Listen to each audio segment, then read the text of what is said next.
Hello everyone, how are you doing? This is MD Tech here with another quick tutorial. In today's tutorial, I'm going to show you guys how to go about resolving if you're having an issue with a Windows installation or perhaps any installation on a drive that says that it encountered an unexpected error. Verify the installation sources are accessible and restart the installation, and then it's followed by error code 0x000000100. So this should hopefully be a pretty straightforward tutorial, guys, and without further ado, let's go ahead and jump right into it. So before we begin, I do want to stress that what we're about to do to the drive is going to clean anything on it. So anything that's on the drive is going to be removed, it's going to be sanitized, it's not going to exist anymore. So make sure you back up whatever's on there if there is anything on there, because it's going to be completely wiped. So just keep that in mind before you do anything. And now that you have accepted that, we're going to go ahead and begin. And we're going to start by opening up the start menu, type in CMD. Best result should come back with command prompt. You want to go ahead and right click on that and select run as administrator. If you receive a user account control prompt, go ahead and select yes. Now we're going to go select disk part, so type in DISK PART, exactly how it appears on my screen. Hit enter on your keyboard. Give it a moment to load. Should take disk part, and then there should be a blinking cursor. Type list space disk, so list disk. Hit enter on your keyboard. And now you would type in select disk 0 or whatever disk is listed on here that you want to partition or install Windows on. I'm going to go ahead and hit enter. And then you're going to select clean, so CLEAN. Hit enter on your keyboard. Again, this is just a demonstration here. We obviously can't do it on our current drive, but if you had a secondary drive or disk partition already made, you would just select that disk. Obviously, like I just said, you would select the disk from this list that is applicable to you that you want to clean and you want to install Windows on. You would select it and then select the clean option. You would need to restart your computer at that point, and then your issue should have been resolved. A further thing you can try here, if you have the disk drive letter, you know what it is. You can always type in CHK DSK followed by a space and type in whatever the drive letter is you want to run a check for bad errors. So let's say, for example, we are trying to do it on the current Windows installation drive, which is the C drive. So let's just say that we actually do want to do it on our current drive. You can just type in whatever our drive letter is, which I said in my case is C.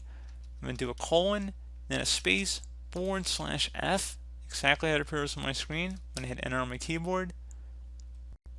Actually, I have to exit out of here, so let me type in EXIT to exit. And now I'm going to type in CHKDSK followed by a space, /F, another space, /R. Hit enter. So it says check disk cannot run because the volume is in use, because obviously our computer is on. Tap the Y key on your keyboard and then hit enter. So you're going to close out of everything, restart your computer, and it will initialize the check disk scan the next time your computer restarts. So if you close out of here and you were to go ahead and restart your computer,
Okay, there you go, guys. Simple as that. So hopefully your issue should have been resolved at this point. You can go ahead and install whatever application or Windows OS you're having the problem with. And as always, thank you guys for watching this brief tutorial. Do hope I was able to help you out, and I do look forward to catching you all in the next tutorial. Goodbye.